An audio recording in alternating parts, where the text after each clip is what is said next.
ሰላም ጤና ይስጥልን አድማጭ ተመልካቾቻችን ከቶፕ ኒውስ ኔትወርክ ዕለታዊ ዜናዎችን ይዘን ቀርበናል። በቅድሚያ ማርዕስቶቹን በመጪው ሀገር አቀፍ ምርጫ ለውድድር የሚቀርቡ እጩዎችን ለመመዝገብ የተዘጋጀው የዲጂታል ስርዓት ነቀፋ ቀረበበት።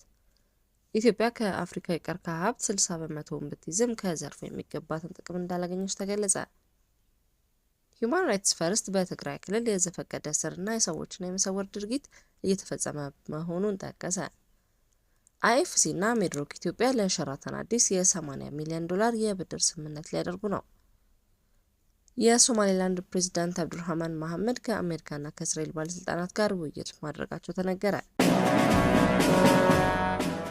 በመጪው ሀገር አቀፍ ምርጫ ለውድድር የሚቀርቡ እጩዎችን ለመመዝገብ የተዘጋጀው የዲጂታል ስርዓት የተቃዋሚ ፖለቲካ ፓርቲዎች ከፉክክር ሜዳው በመውጣት ህዝብን አማራጭ አሳጥቶ ለመግዛት የታሰበ የፖለቲካ ሴራ ነው የሚል ነቀፋ ቀረበበት።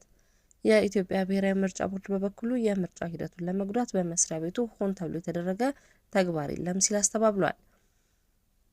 አርብ ጥር 15 2018 ዓመተ ምህረት ባወጡት የጋራ መግለጫ በዲጂታል ስርዓቱና በምርጫ ቦርድ የእጩዎች ምዝገባ መስፈርት ላይ ተቃውሞ ያቀረቡት 7 የፖለቲካ ፓርቲዎችና አንድ የፓርቲዎች ስብስብ ናቸው። ተቃዋሚ ፓርቲዎቹ በዚህ መግለጫቸው ግልጽነት በጎደለውና በተድበሰበሰ የምርጫ አሰራርና ሂደት በመጪው ግንቦት መጨረሻ የሚካሄደው 7ኛው ሀገር አቀፍ ምርጫ አሳታፊ፣ ሀቀኛ፣ ተአማኒና ዲሞክራሲያዊ ምርጫ ሊሆን አይችልም ሲሉ አቋማቸውን አስታውቀዋል። ሀገር አቀፍ ምርጫ ሊካሄድ ወራት በቀሩት በአሁኑ ወቅት በእጩዎች ምዝገባ ጅማሮ ላይ በርካታ ተግዳሮት አጋጥመዋል ብለዋል ፓርቲዎቹ። ከቅሬታ አቅራቢዎቹ መካከል አንዱ የሆነው የኢሃፓ ፕሬዝዳንት አቶ አብርሃም ሃይማኖት በዲጂታል አማራጭ አንድ እጩ መታወቂያ ከተመዘገበበት አካባቢ ውጪ ባለ ምርጫ ክልል ለተወዳዳሪዎች የመመዝገብ እድል እንደሌለው ተናግረዋል። በኢትዮጵያ ብሔራዊ ምርጫ ቦርድ የክልል ጽህፈት ቤት ማስተባበሪያ ቅርንጫፍ ቀነኒ አንሰርሙ የእጩዎች የሰነድ ማረጋገጫ በልደት ሰርተፍኬትና በመታወቂያ ላይ ብቻ የተመሰረተ እንዳልሆነ ምላሽ ሰጥተዋል። ኢትዮጵያ እስከ 1.47 ሚሊዮን ሄክታር መሬት የሚሸፍን የቀርከሃ ደን በመያዝ የአፍሪካን 60 በመቶ የሚሆነውን የቀርከሃ ዛፍ መገኛ ብትሆንም ከዘርፉ የሚገባትን ጥቅም እንዳላገኘች ተገለጸ። በደቡብ ምዕራብ የኢትዮጵያ ክልል በሸካ ዞን ማሻ ወረዳ ክልል ከ18,000 ሄክታር በላይ የደን ቀርከሃ ቢኖርም ምርቱ እስካሁን በባህላዊ መንገድ በመጠቀም ባለፈ ለከፍተኛ የኢንዱስትሪ ግብዓት አልዋለም ሲሉ ተናግረዋል። መንግስት ለቀርከሃ ደን ጥበቃ ልዩ ትኩረት ቢሰጥም ሀብቱን ወደ ኢኮኖሚ ውጤት በመለወጥ ረገድ የሚፈለገው ለውጥ አለመምጣቱን ባለሙያው ተናግረዋል። ከዚህ ቀደም ከፌዴራል መንግስት የተውጣጡ የአጥኚ ቡድን የመስክ ምልከታ ቢያደርግም እስካሁን በዘርፉ የተመዘገበ ተጨባጭ መሻሻል አለመኖሩን አቶ መብራቱ አንስተዋል። በመሆኑም ለብክነት እየተዳረገ ያለው ይህንን የሀገር ሀብት በአግባቡ ጥቅም ላይ ለማዋል ቀርከሃ ላይ የሚሰሩ ፋብሪካዎች በአካባቢው እንዲስፋፉና መንግስት ለዘርፉ ልዩ ድጋፍ እንዲያደርግ የተፈጥሮ ሀብት ልማት ባለሙያዎች ጥሪ አቅርበዋል። ዓለም አቀፍ የቀርከሃና የሪታን ድርጅት ባደረገው ጥናት መሰረት ኢትዮጵያ የቀርከሃ ሀብቷ በዘመናዊ መንገድ ብታለማው ከቤት እቃዎች በተጨማሪ ለከሰል፣ ለጨርቃጨርቅና ለወረቀት ምርት ግብዓት በማድረግ የውጭ ምንዛሪ ማዳን ትችላለች ብለዋል።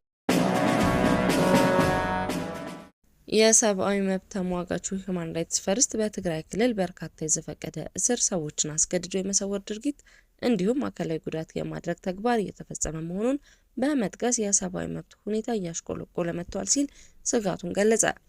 ድርጅቱ ሐሙስ ዕለት ባወጣው መግለጫ በክልሉ በተለያዩ አካባቢዎች የተፈጸሙ በርካታ እገታዎችና እስራቶች መረጃ መያዙን ገልጾ ድርጅቱ ያለ ሕግ አግባብ ነጻነትን የመንፈግ ሰፊ አዝማሚያ መኖሩን እንደሚያሳዩ አስጠንቅቋል። ከተጠቀሱት ጉዳዮች መካከል ከ5 ወራት በፊት በመቀሌ ከተማ ወደ ቤቱ ሲመለስ በታጠቁ ሰዎች ተወስዷል የተባለው ፊልሞን ገብረሕይወት ይገኝበታል። መግለጫው ፊልሞን እስካሁን ያለበት ሁኔታ አይታወቅም ይላል። ሂውማን ራይትስ ፈርስት በመግለጫው አክሎም የኤርትራ መንግስት ተቃዋሚ በመሆን የሚታወቁና በመቀሌ ውስጥ ታፍነው የተባሉ ኤርትራዊ ዮሐንስ አብርሃም ጉዳይም ጠቅሷል። ድርጅቱ ስለ ጉዳዩ የጠቀሰው ሁኔታ ስላለበትም ሁኔታ ምንም አይነት መረጃ አለመኖሩን ገልጿል። ሌላው የተጠቀሰው ጉዳይ የህወሓት የረጅም ጊዜ አክቲቪስትና ደጋፊ የነበሩት አቶ ብርሃነ ገብረ ጊዮርጊስ ጉዳይ ሲሆን ግለሰቡ ከ7 ቀናት በፊት በሰሜን ምዕራብ ትግራይ ሽሬ ከተማ መታገቱን ገልጸዋል። መግለጫው ብርሃነ ከመሰወሩ ቀደም ብሎ በህወሓት ላይ ግልጽ ትችቶችን ሲሰነዝር እንደነበር አመላክቷል። የዓለም አቀፍ የግል ዘርፍ አበዳሪ የሆነው ኢንተርናሽናል ፋይናንስ ኮርፖሬሽን እና ሜድሮክ ኢንቨስትመንት ግሩፕ በኢትዮጵያ የቱሪዝም ኢንዱስትሪ ላይ ከፍተኛ ለውጥ ሊያመጣ የሚችል የ$80 ሚሊዮን የብድር ኢንቨስትመንት ስምምነት ለማድረግ ማቀዱን ይፋ አድርገዋል። ይህ ግዙፍ የፋይናንስ ድጋፍ በዋናነት ታዋቂው የሸራተን አዲስ ሆቴልን በዘመናዊ መንገድ ለማደስና በግቢ ውስጥ አዲስ ተጨማሪ ሆቴል ለመገንባት ያለመ መሆኑ ታውቋል። ለዚህ ፕሮጀክት አፈጻጸም በአጠቃላይ 116 ሚሊዮን የአሜሪካን ዶላር እንደሚያስፈልግ የተገመተ ሲሆን አይኤፍሲ 80 ሚሊዮን ዶላሩን በተለያዩ የብድር አማራጮች ለማቅረብ ተዘጋጅቷል። በዚህ መሰረት ተቋሙ 40 ሚሊዮን ዶላር በቀጥታ ከራሱ ካፒታል የሚመድብ ሲሆን ቀሪውን 40 ሚሊዮን ዶላር ደግሞ ከሌሎች ዓለም አቀፍ የንግድ ባንኮች ጋር በመተባበር የሚቀርብ ይሆናል። ቀሪው 36 ሚሊዮን ዶላር በሜድሮክ ኢትዮጵያ የበኩል የሚሸፈን ሲሆን ይህም የባለሀብቱ ለፕሮጀክቱ ያለውን ቁርጠኝነት የሚያሳይ ነው።